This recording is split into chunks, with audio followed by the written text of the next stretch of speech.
নিজের ফ্যানেদের কাছে হাত জোর করে ক্ষমা চাইতে হয় মহানায়ক উত্তম কুমারকে। কেন? স্ত্রী থাকাকালীন তারই সহ অভিনেত্রীর সাথে প্রেম। কেন সোশ্যাল মিডিয়ায় এসে বলতে হয় সুচিত্রা সেনই আমার ক্যারিয়ারটা বাঁচিয়েছে, সে যদি আমার লাইফে না আসতো তাহলে আমার ক্যারিয়ারটা ধ্বংস হয়ে যেত। আপনি আমার নাম ধরে ডাকবেন না, আমি পরলোকে দাম্ভিক মেয়ে, আমার দাম্ভে লাগে। তাহলে ওগো হ্যাগো এসব বলি?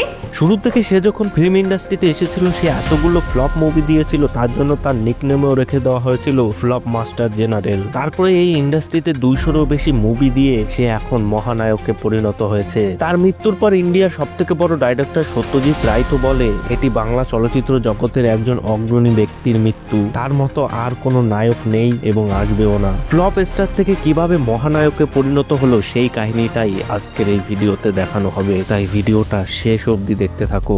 একটা কথা তো বলতে পারিনি উত্তম কুমার সম্পর্কে, বলতে পেরেছি বলুন দর্শক। মহানায়ক তিনি, আর একজন মহিলা বিরাট বড় অভিনেত্রীর সঙ্গে তিনি থাকেন, গেট টুগেদার করছেন।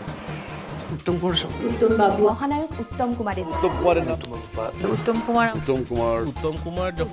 উত্তম কুমারের আসল নাম অরুণ কুমার চট্টোপাধ্যায়। 1926 সালে 3 সেপ্টেম্বর উত্তর কলকাতার আহরিটোলা স্ট্রিটে তার মাতামহের বাড়িতে তিনি জন্মগ্রহণ করেন। কলকাতা তখন ব্রিটিশ সরকারের শাসনে ছিল। তার পৈতৃক বাড়ি ভবানীপুরের গিরিশ মুখোপাধ্যায় রোডে। এই সাধারণ শহরের পরিবেশ থেকে কিভাবে একটা তারকার জন্ম নেয় এটাই উত্তমের জীবনের প্রথম অধ্যায়। তার পিতা শতকারী চট্টোপাধ্যায় ছিলেন হুগলি জেলার এক হিন্দু ব্রাহ্মণ পরিবারের সদস্য, পেশায় মেট্রো সিনেমায় ফিল্ম প্রজেকশনিস্ট। নিম্ন মধ্যবিত্ত পরিবারের প্রধান হিসাবে তিনি সংগ্রাম করতেন, কিন্তু তার ভাইয়ের সাথে মিলে সুদৃঢ় সমাজ নামে একটা যাত্রা দল গড়েছিলেন। এই দলটাই ছিল উত্তমের অভিনয়ের প্রথম স্কুল। বিশ্লেষণ করলে দেখা যায় উত্তমের ফিল্মি ব্যাকগ্রাউন্ড ছিল সাংস্কৃতিকভাবে সমৃদ্ধ।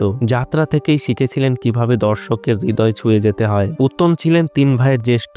মা চপলা দেবীর ইচ্ছায় তার নাম রাখা হয় অরুণ, কিন্তু মায়ের বাড়ির সবাই তাকে উত্তম বলেই ডাকতেন। মাত্র 5 বছর বয়সে চক্রবর্তী হাই স্কুলে গয়াসুর নাটকে গয়াসুরের শিশুর ভূমিকায় অভিনয় করে মেডেল পান। 1936 সালে বন্ধুদের সাথে লুনার ক্লাব করে মুকুট নামক নাটকে স্টেজ করেন এবং বিপুল সাফল্য পান। বাবার যাত্রা দলে বলরামের রোল, এছাড়া ক্লাসিক্যাল মিউজিক শিখেছিলেন নিদান বন্ধু ব্যানার্জির কাছে। আর সাঁতারে চ্যাম্পিয়ন ভবানীপুর সুইমিং অ্যাসোসিয়েশনে 3 সিজনে 100 ইয়ার্ড ফ্রি স্টাইল জিতেছিলেন। এই ছোটবেলা দেখলেই বোঝা যায় উত্তম ছিলেন মাল্টি ট্যালেন্টেড। সিনেমা ছাড়াও স্পোর্ট এবং আর্টেও তার ছোঁয়া ছিল।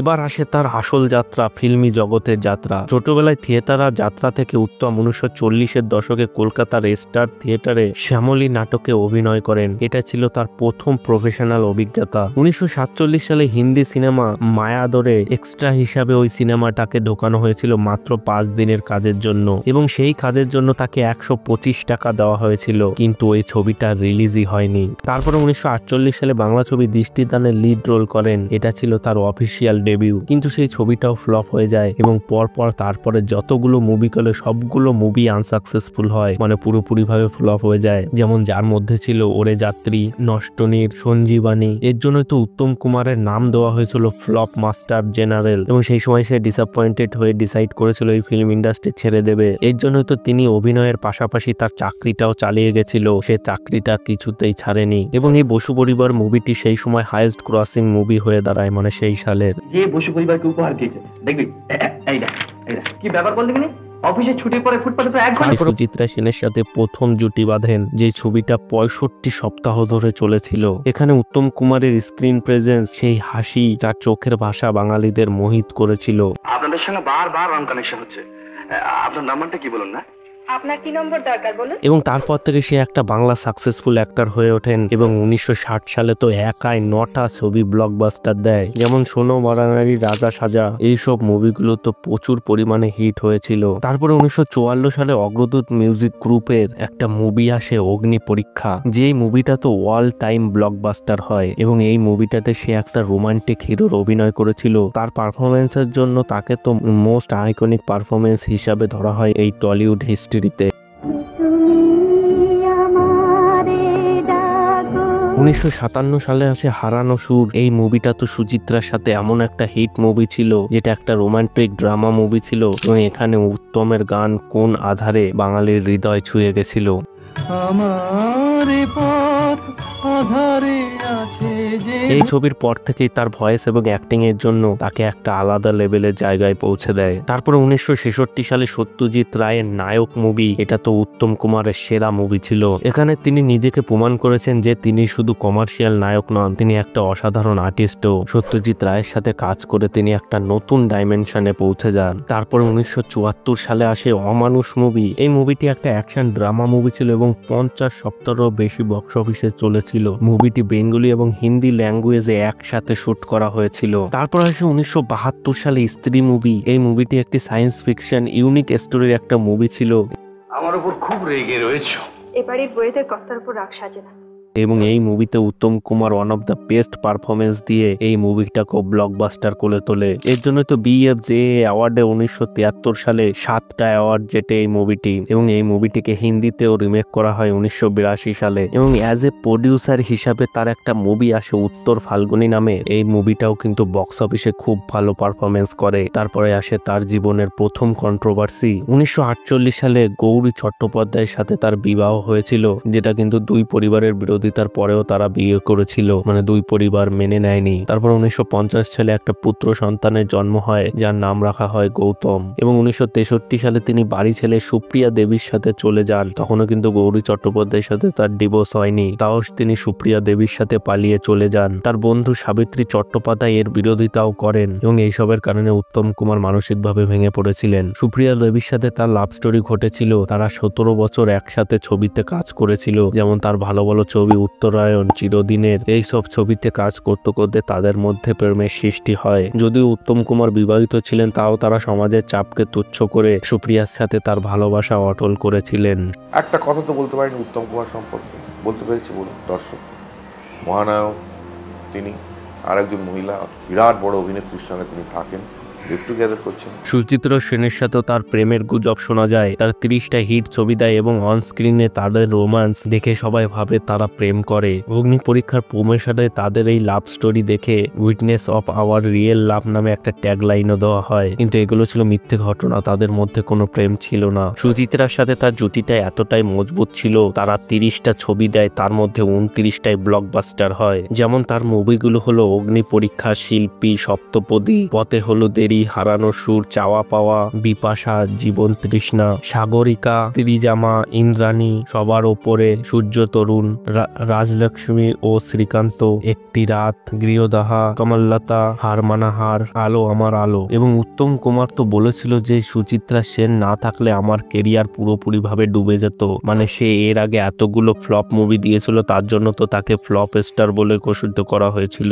তারপরে সুচিত্রা সেনের সাথে তার জুটিটা তার কেরিয়ারটাকে পুরোপুরি ঘুরিয়ে দেয়। এই জন্য তো সে বলেছিল রমা সেভড মাই কেরিয়ার। এখানে রমা বলতে সুচিত্রা সেনের রিয়েল নাম ছিল রমা। এরপরে আসে সে কেন দর্শকের কাছে ক্ষমা চেয়েছিল, কারণ একটাই, সেই সময় মানে 1931 সাল থেকে AIR মানে অল ইন্ডিয়া রেডিও স্টেশন, যেখানে দুর্গাপুজোর প্রস্তুতির প্রথম দিন থেকে দেবীপক্ষের শুরু থেকে সকাল 4টায় একটা রেডিওতে শো চালানো হতো, মহিষাসুর মর্দিনী। এই প্রোগ্রামটি স্ক্রিপ্ট লিখেছিলেন বাণী কুমার, কম্পোজ করেছিলেন পঙ্কজ মল্লিক এবং চণ্ডীপাঠ করতেন ধীরেন্দ্র কৃষ্ণ ভদ্র।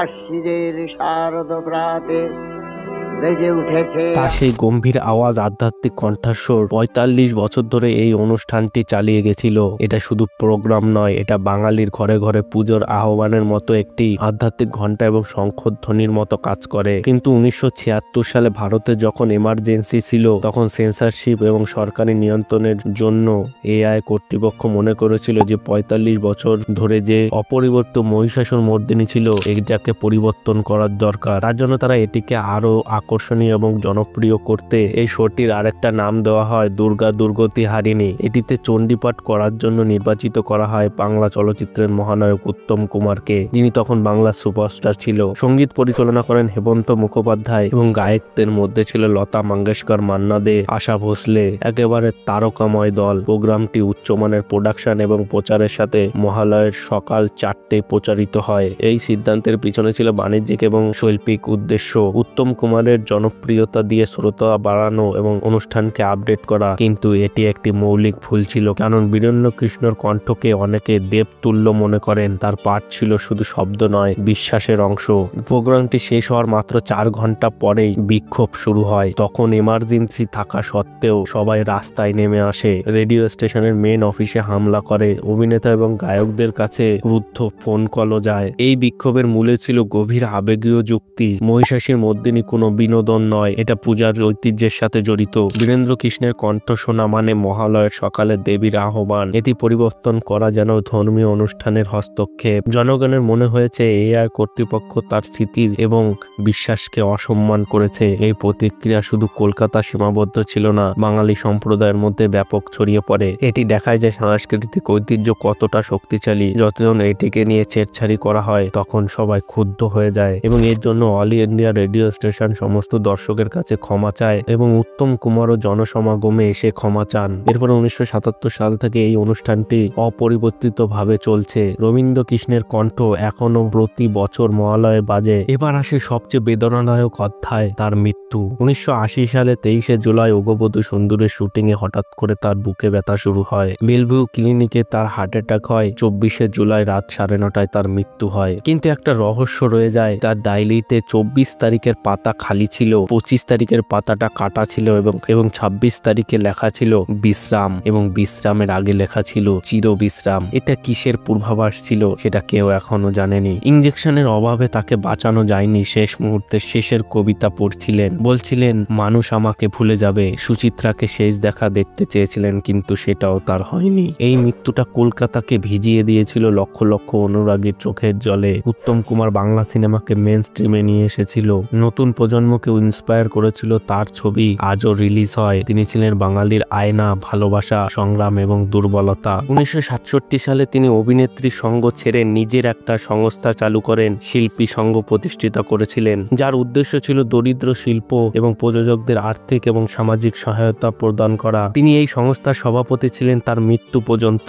এই সংস্থা এখনো সক্রিয় রয়েছে। এটা অবসরপ্রাপ্ত অভিনেতাদের পেনশন, ফান্ডরাইজিং এবং সাংস্কৃতিক অনুষ্ঠানের মাধ্যমে সাহায্য করে। উদাহরণস্বরূপ এটি সরস্বতী পুজো এবং উৎসব আয়োজন করে ফান্ড সংগ্রহ করে। এই উদ্যোগটি তার নিজস্ব অভিজ্ঞতা থেকে উদ্বুদ্ধ হয়েছে। তিনি নিজেই কলকাতা পোর্ট ট্রাস্টের কেরানি হিসাবে কাজ করেছিলেন এবং চলচ্চিত্র জগতে সংগ্রাম করেছিলেন। তাই জন্য তিনি দরিদ্র শিল্পী এবং প্রযোজকদের কথা ভেবে এই শিল্পী সংঘ প্রতিষ্ঠিত করেছিলেন। 1978 সালে বাংলায় যে বড় বন্যা হয়েছিল, যাতে লক্ষ লক্ষ মানুষ বাস্তুহারা হয়েছিল এবং অর্থনৈতিক ক্ষতিও হয়েছিল বিপুল, এবং উত্তম কুমার এর জন্য ওই সালে 11 ফেব্রুয়ারি ইডেন গার্ডেনে একটি দাতব্য ক্রিকেট ম্যাচ আয়োজন করেন। এতে বাংলা চলচ্চিত্র শিল্পের শিল্পীদের দলের ক্যাপ্টেন ছিলেন তিনি এবং বোম্বের ক্যাপ্টেন ছিলেন দিলীপ কুমার। দিলীপ কুমারের দল 198 রান করে এবং বাংলার দল 179 রান করে হেরে যায়, কিন্তু দিলীপ ওই ম্যাচে 54 রান করেছিল, যেটা ম্যাচের হাইলাইট ছিল। এই ম্যাচটি ছিল দুই চলচ্চিত্র জগতের ঐক্যের প্রতীক। উত্তম কুমারের উদ্যোগে বলিউড তারকারা যেমন অমিতাভ বচ্চনও এই ম্যাচে কলকাতায় এসে অংশ নেয়। এটি শুধু অর্থ সংগ্রহের জন্য নয়, বাংলার দুর্যোগের প্রতি জাতীয় সচেতনতা বাড়ানোর জন্য ছিল। দিলীপ কুমারের অংশগ্রহণ বিশেষভাবে উল্লেখযোগ্য কারণ তিনি বন্যার শিকারীদের প্রতি গভীরভাবে সহানুভূতি প্রকাশ করেছিলেন। এটাই দেখায় উত্তম কুমার কতটা বড় মনের মানুষ ছিলেন। তার মতো নায়ক এই বেঙ্গলি ইন্ডাস্ট্রিতে এখনো পর্যন্ত হয়ে উঠতে পারেনি। এর জন্য তো সত্যজিৎ রায় তার মারা যাওয়ার পর বলেছিলেন এটি বাংলা চলচ্চিত্র জগতের একজন অগ্রণী ব্যক্তির মৃত্যু। তার মতো আর কোনো নায়ক নেই আর আসবেও না। উত্তম কুমারকে নিয়ে অনেকেই অনেক কিছু বলেন, যেমন দিলীপ কুমার বলেন উত্তম আমাদের সবার মধ্যে সেরা ছিলেন, সত্যি একজন পরিষ্কার পরিচ্ছন্ন মানুষ। অমিতাভ বচ্চন বলেন উত্তম কুমার হলেন আদিগুরু, মহান অভিনেতা। রাজ কাপুর বলেন ভারতের একজন স্মার্ট এবং আধুনিক নায়ক। এরকম অনেক বড় বড় অভিনেতারাই তার কথা এখনো পর্যন্ত বলতে থাকে। অল ইন্ডিয়া রেডিওতে যে ঘটনাটা ঘটেছিল সে ঘটনাটা 2019 সালে মহালয়া নামে বেঙ্গলিতে একটা মুভি আসে, যেখানে যিশু সেনগুপ্ত অভিনয় করেছিল, এবং তার বায়োপিক নিয়ে 2022 সালে একটা মুভি আসে অচেনা উত্তম, যেখানে অভিনয় করেছিল শাশ্বত চ্যাটার্জি। তারপর 2024 সালে অতি উত্তম নামে একটা মুভি আসে, যেটা ডাইরেক্ট করেছিল সৃজিত মুখার্জি, এবং এই মুভিতে স্বয়ং উত্তম কুমার অভিনয় করেছিল 2024-এ দাঁড়িয়ে, কারণ ভিএফএক্স এর মাধ্যমে তাকে আনা হয়েছিল। সেখানে তার 54টি ফুটেজ ভিএফএক্স এর মাধ্যমে ইউজ করা হয়েছিল এবং এই মুভিটাও হিট হয়েছিল। তোমরা অনেকেই আমাকে কমেন্ট বক্সে জিজ্ঞাসা করো যে তুমি এই ভিডিওটা শুট করার জন্য কোন মাইক ইউজ করো, কোন লাইট ইউজ করো, কোন ট্রাইপড ক্যাপকাট ইউজ করো, মানে আমার একটা শর্ট চ্যানেল আছে যেখানে আমি ফেস ক্যাম ভিডিও আপলোড করি, এবং সেগুলোর জন্য তুমি কি কি জিনিসপত্র ইউজ করো। প্রথমত আমি অডিওর জন্য ইউজ করি বোয়া M1 মাইক, এই যে দেখছো এই মাইকটাই আমি ইউজ করি, এবং লাইট এবং ট্রাইপডের জন্য ইউজ করি এই দুটো জিনিস। এই ভিডিওগুলো করার জন্য আমি কি কি জিনিস ইউজ করি সমস্ত কিছুই আমার ডিসক্রিপশন বক্সে লিংক দিয়ে দেবো, তোমরা গিয়ে কিন্তু বাই করতে পারো। তো ব্যাস বন্ধুরা, আজকে এই পর্যন্ত। এই মহানায়ক উত্তম কুমারকে নিয়ে তোমাদের কি মতামত রয়েছে কমেন্ট বক্সে অবশ্যই জানাও। ভিডিওটা একটু ভালো লেগে থাকলে একটা লাইক করে দিও, চ্যানেলে নতুন হলে সাবস্ক্রাইব করে নোটিফিকেশন অল করে দিও, যাতে ভিডিও আপলোড করলে সবার আগে পৌঁছে যায় তোমাদের কাছে। দেখা হচ্ছে পরের এক নতুন ভিডিওতে। বাই।